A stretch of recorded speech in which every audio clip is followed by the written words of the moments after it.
Sistema gastrointestinal. El aparato digestivo o sistema gastrointestinal es el conjunto de órganos encargados de la digestión, es decir, la transformación de los alimentos para que puedan ser absorbidos y utilizados por las células del organismo. Como sabemos, el sistema digestivo realiza una serie de funciones, entre las cuales tenemos: número 1, el transporte de alimentos; número 2, la secreción de jugos digestivos; número 3, la absorción de nutrientes; número 4, excreción mediante el proceso de defecación. El proceso de la digestión se encarga de transformar los glúcidos, lípidos y proteínas en unidades más sencillas. Esto es gracias a las enzimas digestivas, para que éstas puedan ser absorbidas y transportadas por la sangre. El aparato digestivo suministra al organismo un aporte continuo de agua, electrolitos, vitaminas y nutrientes.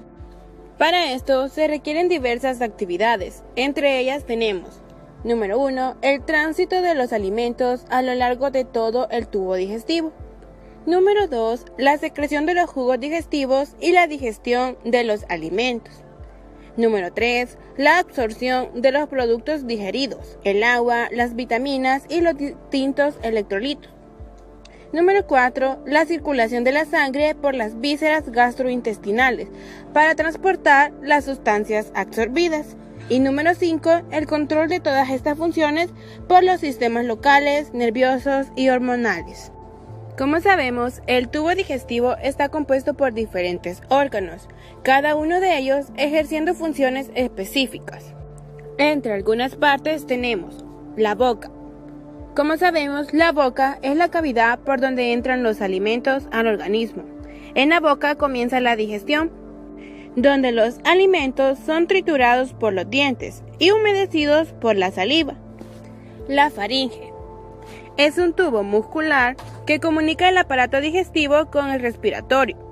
También comunica la boca con el estómago, sirviendo como conductor del bolo alimenticio. Y tiene una válvula llamada epiglotis, que ésta se encarga de cerrar las vías respiratorias durante la deglución, formando parte del sistema digestivo. Asimismo, conduce el aire desde la nariz y la boca hasta la laringe, por lo que también participa en el sistema respiratorio.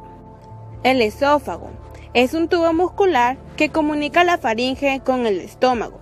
Habitualmente es una cavidad virtual, es decir, que sus paredes se encuentran unidas y solo se abren cuando pasa el bolo alimenticio.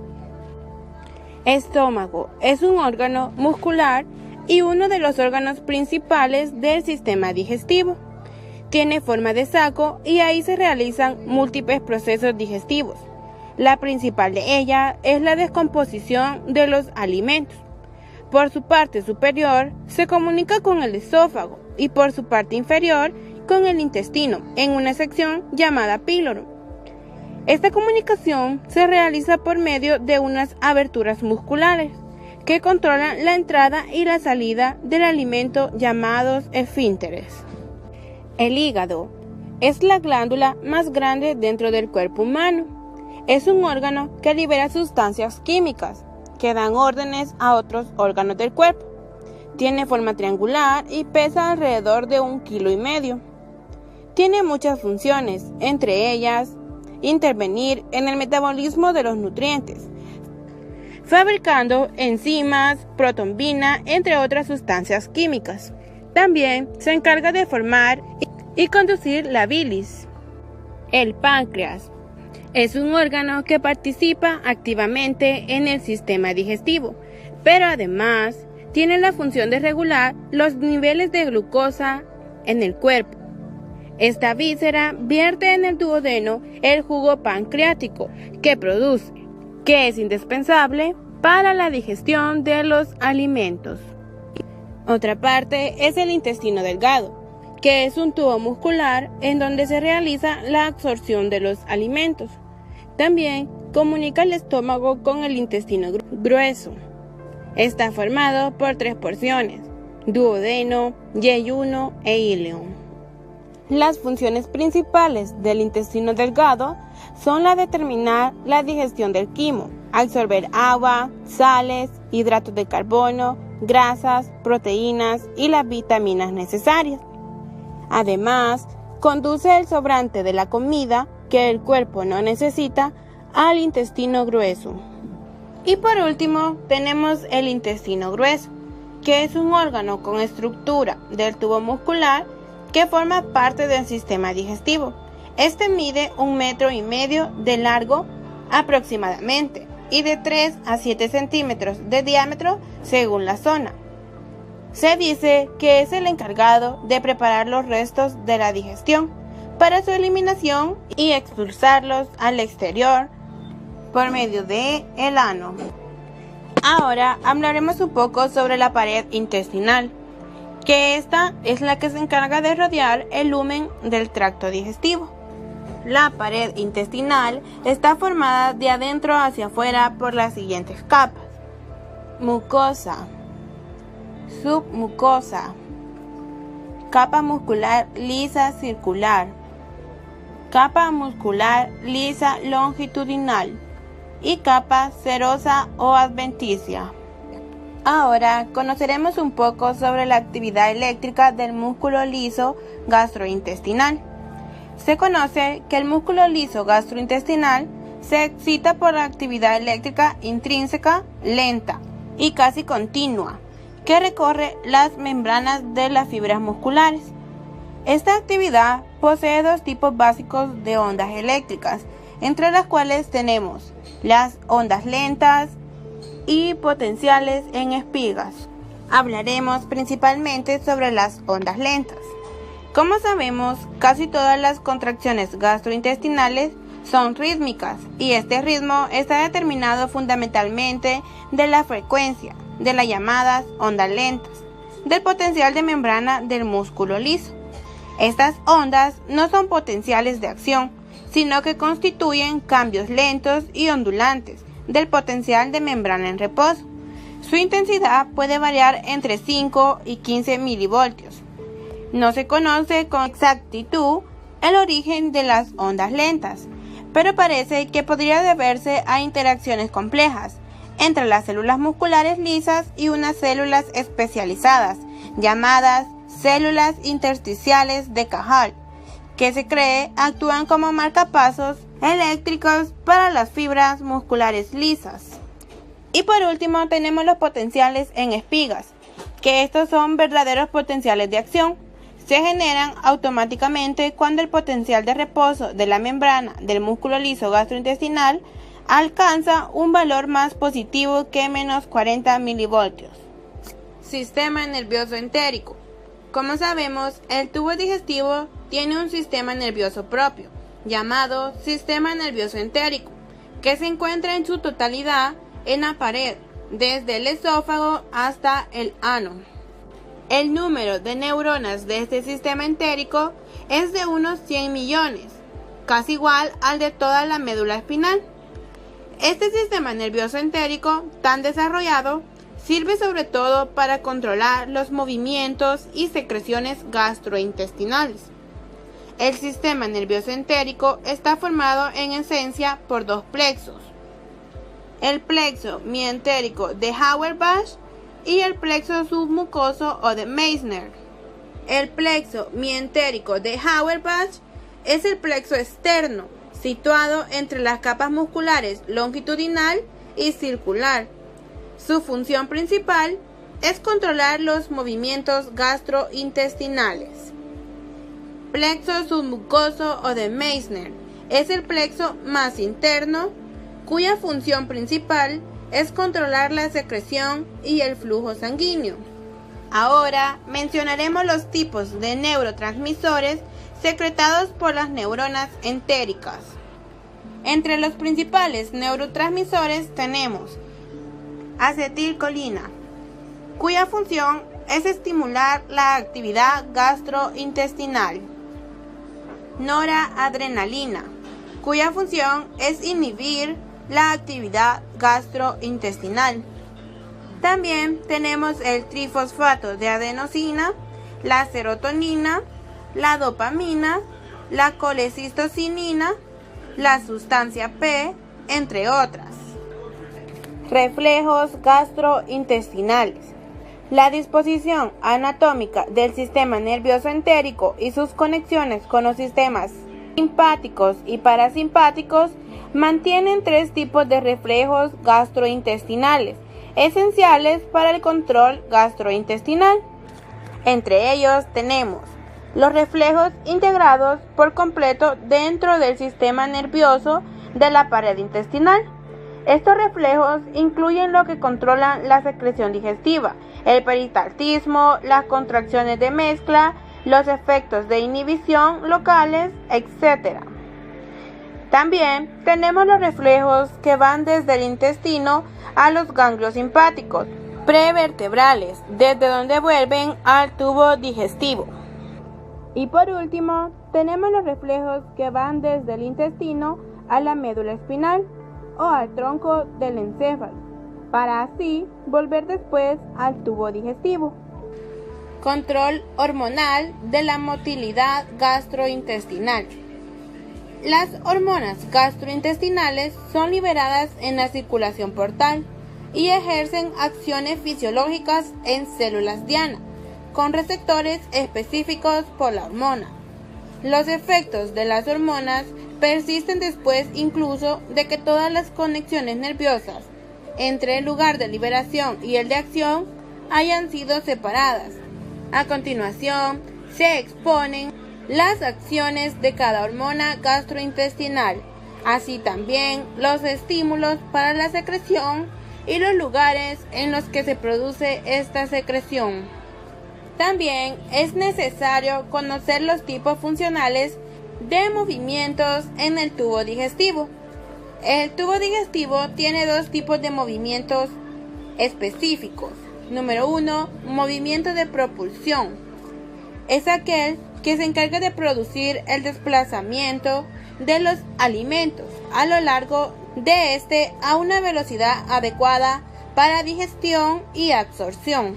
Y por último tenemos los movimientos de mezcla, que es el que se encarga de mantener el contenido intestinal permanentemente mezclado.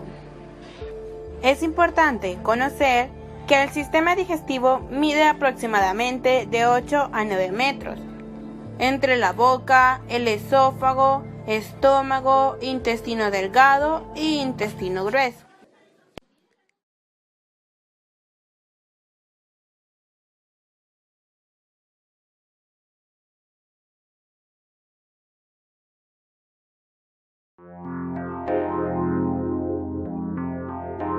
La ingestión de alimentos. La cantidad de alimentos que una persona ingiere va a depender de su deseo, es decir, del hambre. Y el tipo de alimento que busca con preferencia en cada momento va a depender del apetito. La ingestión se da por dos procesos, uno es masticación y otro es deglución. La masticación, los dientes tienen función de incidir, reducir y mezclar los productos alimentarios con saliva durante la masticación. Además, ayudan a automantenerse en los alvéolos dentarios y participan en la articulación de la palabra.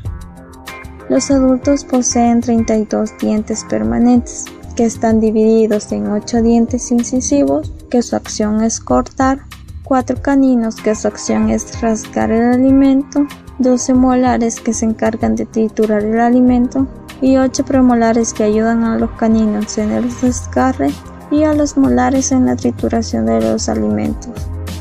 El proceso de la masticación se debe a un reflejo, es decir, que la presencia del bolo alimenticio en la boca va a desencadenar el primer reflejo, que es inhibidor de los músculos de la masticación, por lo que la mandíbula desciende a su vez y esta caída inicia un reflejo de distensión de los músculos mandibulares que inducen una contracción de rebote. Esta acción hace que se eleve la mandíbula para ocluir los dientes y al mismo tiempo el bolo se comprime de nuevo contra el revestimiento bucal, lo que traduce en una inhibición de la mandíbula con una caída de ella, con un rebote nuevo. La masticación es importante para la digestión de todos los alimentos. Tenemos la deglución, que es el paso del alimento de la boca hacia la faringe y luego hacia el esófago. Y la deglución se puede dividir en 3 fases. Una es voluntaria y 2 son involuntarias. Tenemos la fase voluntaria de la deglución.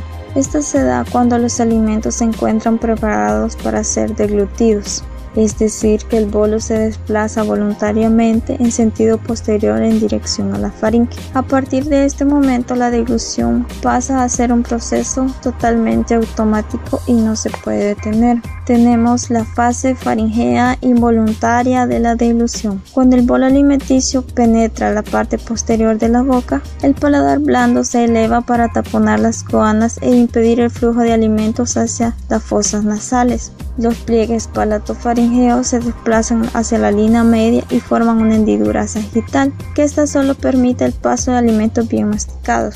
La fase faringea comprende el cierre de la tráquea, la apertura del esófago y una onda peristáltica rápida originada en la faringe que empuja el bolo alimenticio hacia la parte superior del esófago.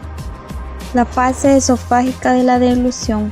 La función principal del esófago consiste en conducir con rapidez los alimentos desde la faringe hacia el estómago por sus movimientos peristálticos primarios y secundarios. Los movimientos primarios son la continuación de la onda peristáltica que se inicia en la faringe. Si la onda peristáltica no logra mover el alimento que se ha penetrado en el estómago, se producirán ondas de peristaltismo secundarios que son debidas a la distensión de las paredes esofágicas provocadas por los alimentos retenidos, y es persistente hasta que se completa el vaciamiento del órgano, y así pueda pasar el bolo alimenticio. Cuando las ondas peristálticas esofágicas alcanzan el estómago, se produce una onda de relajación que es transmitida por las neuronas inhibidoras mientéricas. Las funciones motoras del estómago.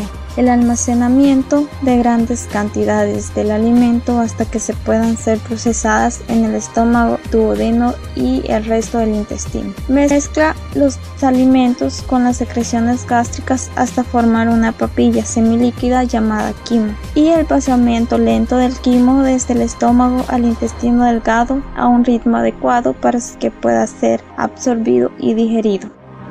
Función y almacenamiento del estómago. Cuando los alimentos penetran el estómago, forman círculos concéntricos en la porción oral, de modo que los más recientes quedan cerca de la apertura esofágica y los más antiguos se aproximan a la pared gástrica externa. Los jugos digestivos proceden de las glándulas gástricas que cubren en totalidad el cuerpo gástrico. Estas secreciones entran en contacto inmediato con la porción de alimentos que permanecen almacenados junto a la mucosa gástrica. Cuando en el estómago contiene alimentos, la pared superior inicia débiles ondas peristálticas que se dirigen hacia el antro siguiendo la pared gástrica. Una vez que los alimentos se han mezclado, los alimentos con las secreciones gástricas, el producto resultante circula hacia el intestino y recibe el nombre de quimo. Además de las contracciones peristálticas que se han producido en el estómago, van a contener alimentos. Estas intensas contracciones peristálticas del antro gástrico provocan el vaciamiento del estómago. Al mismo tiempo, el píloro pone resistencia variable el paso del quimo. La velocidad de vaciamiento gástrico está regulada por señales procedentes tanto del estómago como del duodeno. Sin embargo, este último es el que proporciona señales más potentes para el control del paso del quimo, de modo que no llega nunca en una proporción superior a la que el intestino es capaz de digerir y absorber. El aumento del volumen alimentario del estómago estimula su vaciamiento, y cuando los alimentos penetran en el duodeno se desencadenan múltiples reflejos nerviosos que inician la pared duodenal y regresan al estómago, donde se reduce o interrumpe el vaciamiento cuando el volumen duodenal del quimo es excesivo. Otros posibles inhibidores del vaciamiento gástrico son las hormonas, como la secretina, que es un péptido insulonotrópico, y otras varias hormonas, en específica la colecistoína, que puede inhibir el vaciamiento gástrico cuando el duodeno recibe del estómago cantidades excesivas de quimo, y sobre todo cuando este es muy ácido graso. Los movimientos del intestino delgado. Cuando los de cualquier otra porción del tubo digestivo pueden clasificarse en contracciones de mezcla y contracciones de propulsión. Las contracciones de mezcla se debilitan mucho cuando se bloquea la actividad excitadora del sistema nervioso entérico con atropina, y las ondas de peristaltismo empujan al quimo a lo largo del intestino delgado. Aunque el peristaltismo del intestino delgado es débil, hay una irritación intensa de la mucosa intestinal que puede provocar un peristaltismo a la vez rápido y potente, al que se le denomina comedia peristáltica. La válvula ileocecal. Esta sobresale hacia la luz del ciego, por lo que se cierran con fuerza cuando el contenido de este trata de atravesarla por un exceso de presión en su interior. En general, a la válvula puede resistir presiones inversas de 50 a 60 centímetros de agua. Además, los últimos centímetros de la pared del ilion previos de la válvula ileocecal poseen una gruesa capa muscular llamada esfínter ileocecal. El grado de la concentración del esfínter ileocecal, al igual que la intensidad del peristaltismo del ilion terminal, están sometidas de forma significativa al control de reflejos procedentes del ciego. El colon. Las funciones principales del colon son la absorción de agua y electrolitos procedentes del quimo para formar heces sólidas y almacenamiento de la materia fecal hasta el momento de su expulsión. Al igual que en el intestino delgado, existen movimientos de segmentación en el grueso, que ocurren grandes constricciones circulares en el músculo longitudinal del colon, ya concentrado en 3 bandas longitudinales llamadas tenias cíclicas. Gran parte de la propulsión que tiene lugar en el ciego y en el colon asciende a ocurrir gracias a las lentas pero persistentes contracciones de mezcla, que necesitan de 8 a 15 horas para desplazar el quimo desde la válvula ileocecal hasta el colon, mientras que en el propio quimo adquiere una calidad fecal. La defecación. El recto casi nunca contiene heces. En parte es debido a la presencia a unos 20 centímetros del ano y en la unión entre el sigma y el recto de un débil esfínter funcional. Reflejos de la defecación. Cuando el movimiento de la masa fuerza a las heces a penetrar en el recto, surge el deseo de la defecación, con una contracción refleja del recto relajando en los esfínteres anales. Como norma, la defecación se inicia con el reflejo de defecación, y uno de ellos es un reflejo intrínseco mediado por el sistema nervioso entérico de la pared rectal. Cuando las heces penetran en el recto, la distensión de la pared rectal emite señales aferentes que se propagan al plexo mentérico, iniciando ondas peristálticas en los colos ascendentes y el sigma. El recto impulsa las heces hacia el ano. Cuando este reflejo falla, la emisión de las heces pueda reforzarse con el reflejo parasimpático de la defecación. Las señales parasimpáticas van a aumentar la intensidad de las ondas peristálticas y relajar el esfínter anal interno. Cuando una persona considera que el momento para la defecación es adecuado, a veces puede excitar el reflejo haciendo una inspiración profunda para mover el diafragma al tiempo que se contraen los músculos abdominales, con lo que aumenta la presencia infraabdominal y el contenido fecal se desplaza al recto, desencadenando nuevos reflejos.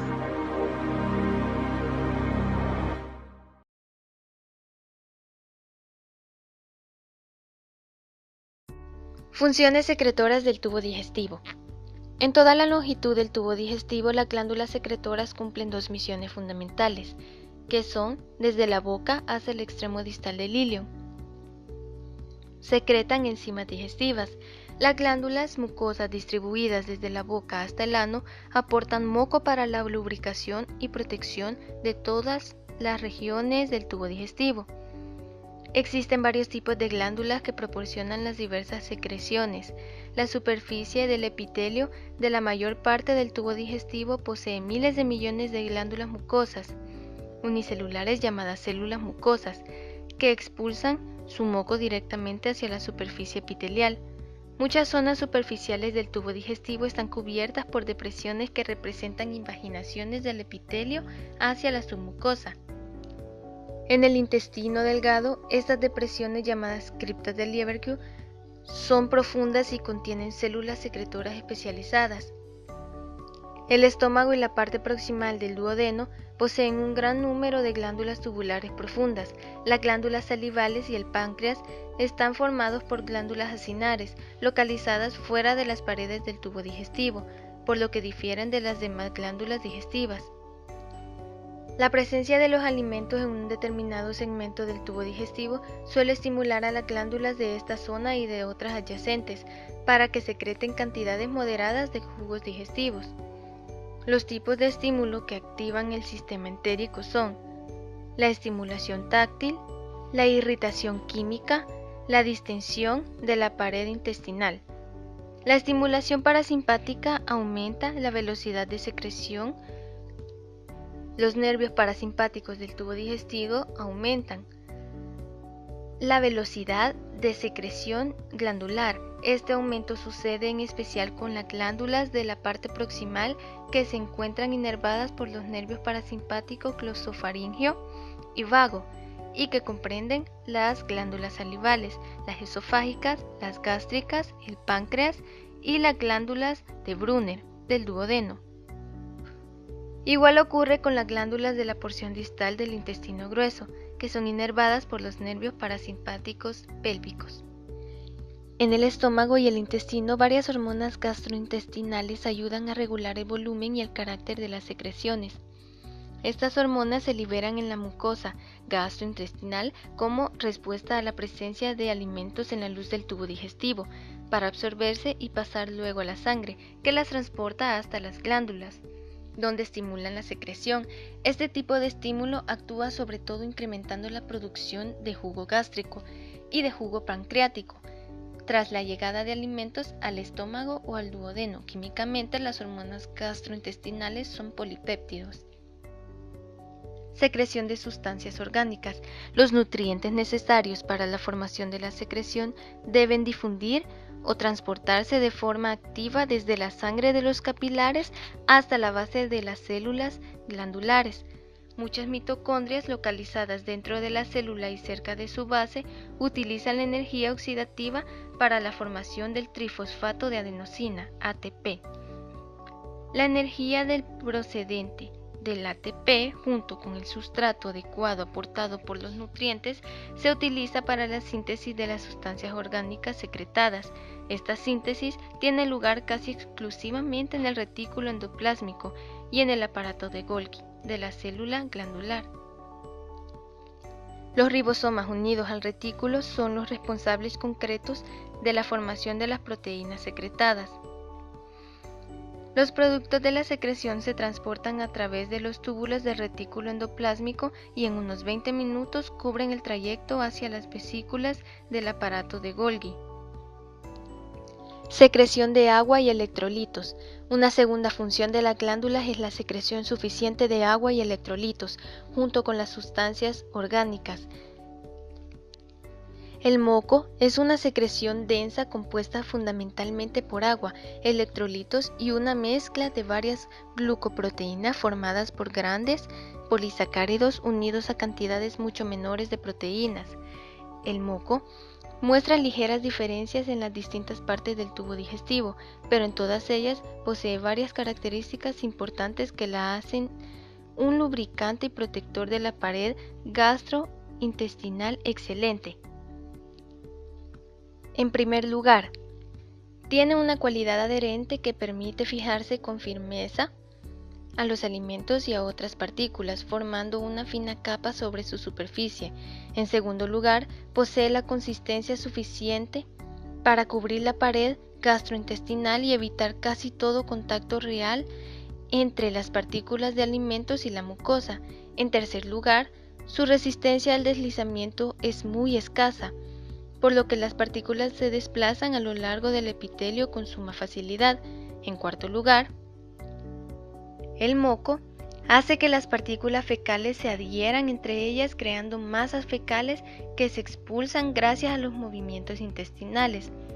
En quinto lugar, es muy resistente a la digestión por las enzimas gastrointestinales.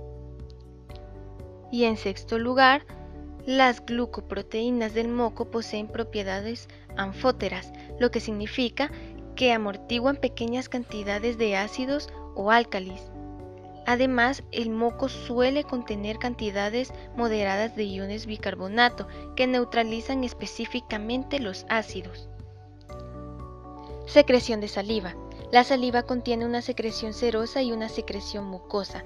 Las principales glándulas salivales son las parótidas, las submandibulares y las sublinguales. Además, hay muchas glándulas bucales diminutas. La secreción diaria normal de saliva oscila entre 800 y 1500 mililitros con un promedio de 1000 mililitros. La saliva contiene dos tipos principales de secreción proteica.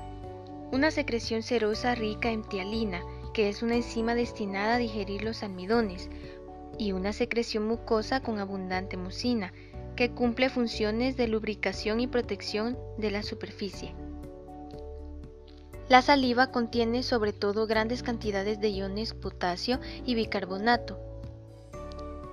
Durante la salivación máxima, las concentraciones iónicas cambian de manera considerable, porque la velocidad de la formación de la secreción primaria por los ácidos aumenta hasta 20 veces. En consecuencia, esta secreción acinar fluye por los conductos con una rapidez tal que el acondicionamiento ductal de la secreción queda muy reducido.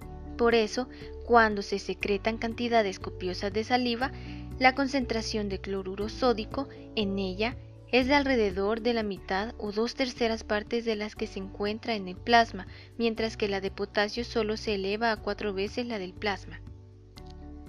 Funciones de la saliva en relación con la higiene bucal. El flujo de la saliva ayuda a lavar y arrastrar los gérmenes patógenos y las partículas alimenticias que les proporcionan el sostén metabólico. La saliva contiene varios factores que destruyen las bacterias, entre ellos iones tiocianato y distintas enzimas proteolíticas que atacan a las bacterias, favorecen la penetración en las bacterias de los iones tiocianato para que puedan ejercer su acción bactericida, digieren las partículas alimenticias contribuyendo así a la eliminación del sustrato metabólico utilizado por la flora bucal. La saliva puede contener cantidades significativas de anticuerpos que destruyen a las bacterias bucales, incluidas algunas de las causantes de las caries dentales. Por tanto, en ausencia de salivación, los tejidos bucales se ulceran y se infectan y las caries dentales aparecen de inmediato. Secreción pancreática. El páncreas, situado detrás del estómago y paralelo a él, es una glándula compuesta de gran tamaño. Los ácidos pancreáticos secretan enzimas digestivas pancreáticas y tanto los conductos pequeños como los de mayor calibre liberan grandes cantidades de bicarbonato sódico. La secreción de jugo pancreático aumenta como respuesta a la presencia de quimo en las porciones altas del intestino delgado, mientras que sus características dependen hasta cierto punto de los tipos de alimentos que integran ese quimo.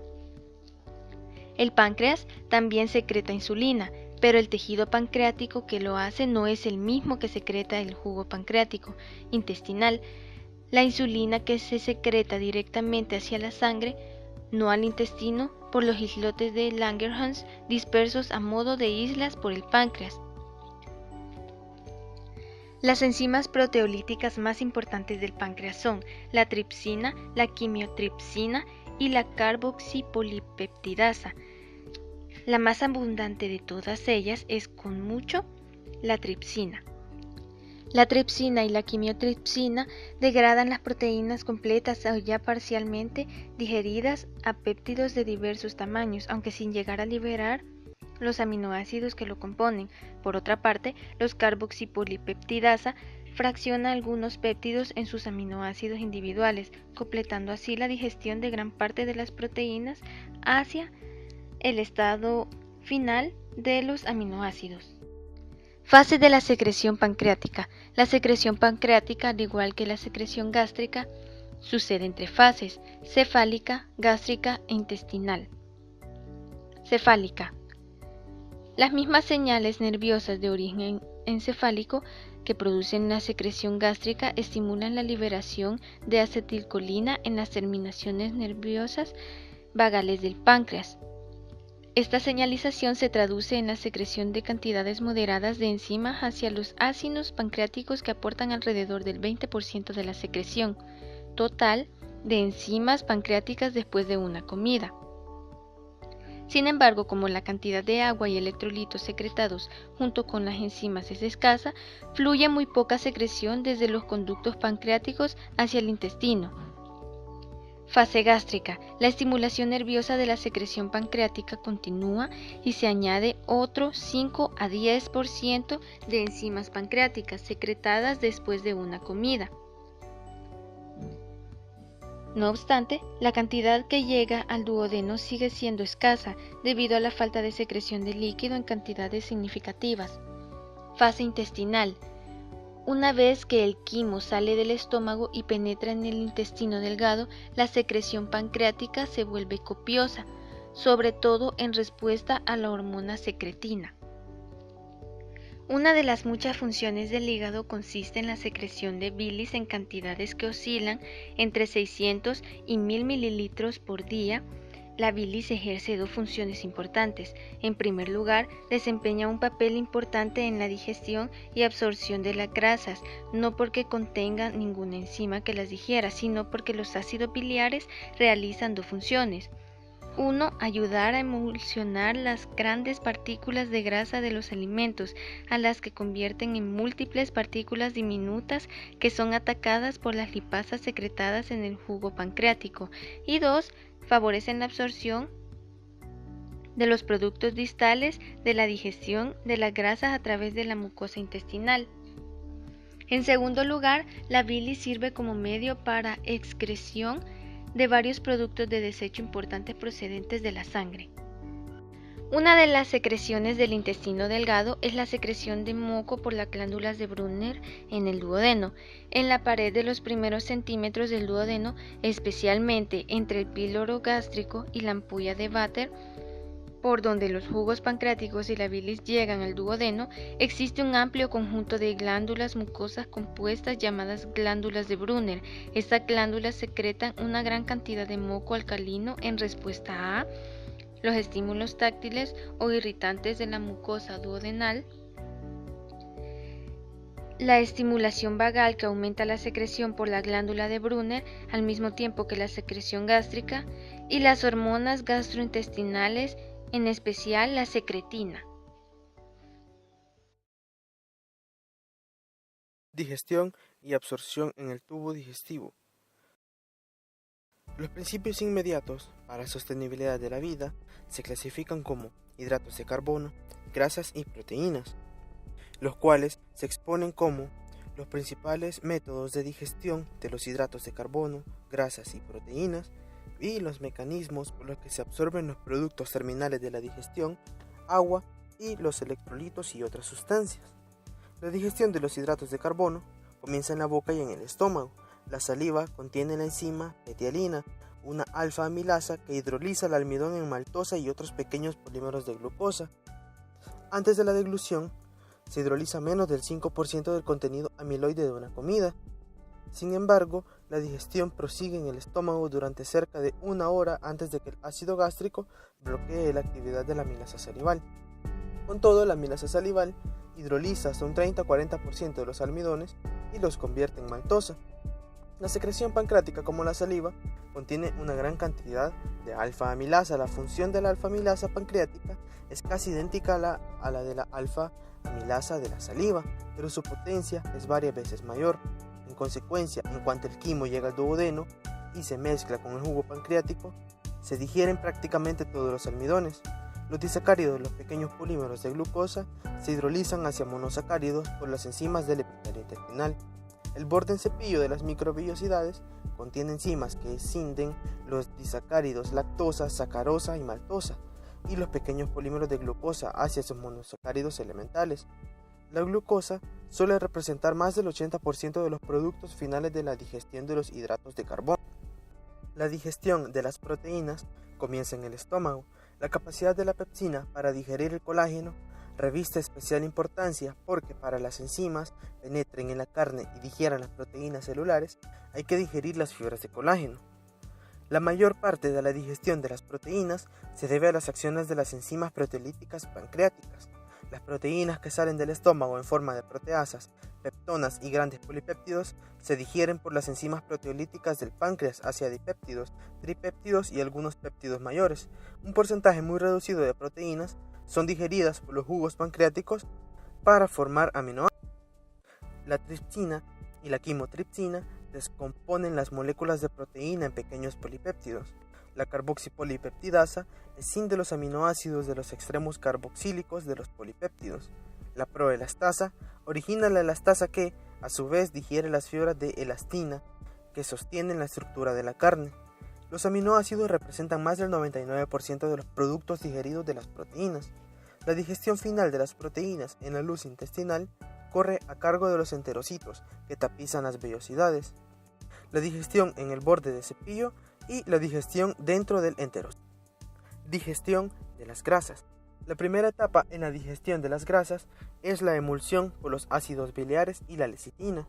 La emulsión es un proceso en el que los glóbulos de grasa se descomponen en fragmentos menores por las acciones detergentes de las sales biliares y, en especial, la lecitina. La emulsión aumenta la superficie total de las grasas. Las lipasas son enzimas hidrosolubles y pueden atacar solo la superficie de los glóbulos de grasa. Por eso resulta fácil entender la importancia de esta acción detergente de las sales biliares y de la lecitina para la digestión de las grasas. Los triglicéridos son digeridos por la lipasa pancreática. La enzima fundamental para la digestión de los triglicéridos es la lipasa pancreática, presente en cantidades tan elevadas en el jugo pancreático que todos los triglicéridos se digieren hacia ácidos grasos libres y 2 monoglicéridos en unos minutos. Además, las sales biliares forman micelas que aceleran la digestión de las grasas. La hidrólisis de los triglicéridos es altamente reversible, por lo que la acumulación de monoglicéridos y ácidos grasos libres es la vecindad de grasas en proceso de digestión que bloquea enseguida el proceso de digestión. Principios básicos de la absorción gastrointestinal. Los pliegues de Kerckring, las vellosidades y las microvellosidades aumentan en casi 1000 veces la superficie de absorción de la mucosa. La superficie total de la mucosa del intestino delgado mide 250 metros cuadrados o más, lo que representa la superficie de una pista de tenis. Los pliegues de Kerckring casi triplican la superficie de la mucosa absortiva. Las vellosidades se proyectan 1 milímetro fuera de la superficie de la mucosa y multiplican por 10 el área de absorción. Las microvellosidades que cubren toda la superficie vellosa, o sea, el borde en cepillo, multiplican por una cifra mínima adicional de 20 la superficie expuesta al contenido intestinal. Absorción del agua. El agua es transportada a la membrana intestinal mediante difusión. Se absorbe a partir del intestino cuando se diluye el quimo y entra dentro del intestino si ingresan soluciones hiperosmóticas en el duodeno. Como las sustancias disueltas se absorben en el intestino, la presión osmótica del quimo tiende a disminuir, pero el agua se difunde con tanta facilidad por la membrana intestinal que casi sigue instantáneamente a las sustancias absorbidas a la sangre. Por tanto, el contenido intestinal es casi isotónico con el líquido extracelular. El sodio se transporta activamente desde el interior de las células epiteliales del intestino a través de las paredes basal y lateral hacia los espacios paracelulares, lo cual disminuye la concentración intracelular de sodio. Esta baja concentración de sodio proporciona un gradiente electroquímico abrupto para el desplazamiento del sodio desde el quimo hacia el citoplasma de la célula epitelial a través del borde en cepillo. La aldosterona potencia mucho la absorción de sodio. La deshidratación fomenta la secreción por las glándulas suprarrenales de aldosterona, que potencia mucho la absorción de sodio por las células del epitelio intestinal. Esta mayor absorción de sodio origina una mayor absorción secundaria de iones cloruro, agua y otras sustancias. Este efecto de la aldosterona cobra especial importancia en el colon. Los iones calcio, hierro, potasio, magnesio y fósforo se absorben de manera activa. Los iones calcio se absorben de manera activa dependiendo de los requerimientos de calcio del organismo. La hormona paratiroidea y la vitamina D regulan la absorción del calcio. La primera activa la vitamina D en los riñones y la vitamina D activada aumenta mucho, a su vez, la absorción de calcio. Los iones hierro también se absorben de manera activa en el intestino delgado, como se expone en el capítulo. El potasio, el magnesio, el fosfato y probablemente otros iones también se pueden absorber de forma activa a través de la mucosa. Prácticamente todos los hidratos de carbono se absorben en forma de monosacáridos. El monosacárido que se absorbe en mayor cantidad es la glucosa, que suele representar más del 80% de calorías absorbidas en formas de hidratos de carbono. La glucosa es el producto final de la digestión, los almidones, el glúcido más abundante en los alimentos. La glucosa es transportada por un mecanismo de cotransporte en sodio. Transporte activo de sodio a través de las membranas vasolaterales hacia los espacios paracelulares reduce el sodio del interior de la célula. Esta disminución determina el paso del sodio al interior del enterocito a través del borde en cepillo. Transporte de otros monosacáridos. La galactosa se transporta por el mismo mecanismo que la glucosa. En cambio, la fructosa se transporta mediante difusión facilitada a lo largo del enterocito, pero sin acoplarse con el transporte del sodio. Gran parte de la fructosa se convierte en glucosa dentro del enterocito y es transportada finalmente a la sangre en forma de glucosa. La mayoría de las proteínas se absorben por la membrana lumial de las células epiteliales del intestino en forma de dipéptidos, tripéptidos y aminoácidos libres.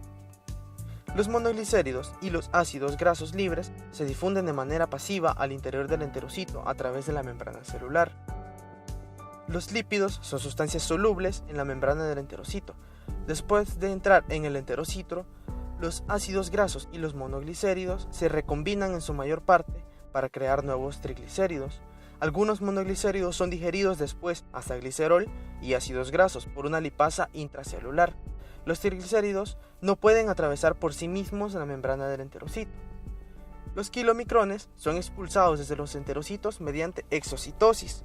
Los kilomicrones son transportados por la linfa desde la superficie vasolaterales de los enterocitos. Los kilomicrones serpentean por los vasos quilíferos centrales de las vellosidades y son propulsados junto con la linfa hacia el conducto torácico que desemboca en las grandes venas del cuello. La mitad proximal del colon contribuye a la absorción de electrolitos y agua. La mucosa del intestino grueso posee mucha capacidad para la absorción activa de sodio y el potencial eléctrico creado por la absorción de sodio facilita también la absorción de cloruros. De esta manera, la mucosa del intestino grueso absorbe los iones sodio contra un gradiente de concentración mayor del que tiene lugar en el intestino delgado. La absorción de cloruros y iones sodio crea un gradiente osmótico en la mucosa del intestino grueso, que facilita por su parte la absorción de agua. El intestino grueso puede absorber alrededor de 5 a 7 litros de líquidos y electrolitos como máximo al día. Cuando la cantidad total que entra en el intestino grueso a través de la válvula ileocecal o por la secreción del colon. Fisiología de los trastornos gastrointestinales. El tratamiento lógico de la mayoría de los trastornos gastrointestinales se basa en un conocimiento elemental de la fisiología gastrointestinal. Trastornos de la deglución y del esófago. La parálisis del mecanismo de la deglución puede deberse a lesión nerviosa o encefálica o a disfunción muscular. La lesión nerviosa, el daño de los pares craneales quinto, noveno o décimo, puede causar una parálisis del mecanismo deglutorio. Lesión encefálica. Las enfermedades como la poliomielitis y la encefalitis pueden impedir una deglución normal al dañar el centro de la deglución del tronco del encéfalo. Disfunción muscular. La parálisis de los músculos de la deglución, por ejemplo, por distrofia muscular o fracaso de la transmisión neuromuscular, en la miastenia grave o en el botulismo. También impide una deglución normal. La acalasia es un trastorno en el que no se relaja el esfínter esofágico inferior. El material deglutido se acumula y distiende el esófago con el paso de los meses y los años. El esófago se va ensanchando notablemente hasta alcanzar un estado denominado megaesófago. Trastornos del estómago. La gastritis significa inflamación de la mucosa gástrica. La inflamación puede alcanzar la mucosa gástrica y ocasionar atrofia. Esta puede ser aguda e intensa como escoriación ulcerativa de la mucosa. A veces se debe a una infección bacteriana crónica de la mucosa gástrica. Además, las sustancias irritantes como el alcohol y el ácido acetil salicílico pueden dañar la barrera protectora de la mucosa gástrica. La barrera mucosa gástrica protege el estómago. La absorción gástrica es normalmente baja por dos motivos. 1. La mucosa gástrica está tapizada por células mucosas que segregan un moco viscoso y adherente. Y 2. La mucosa dispone de uniones estrechas entre las células epiteliales adyacentes.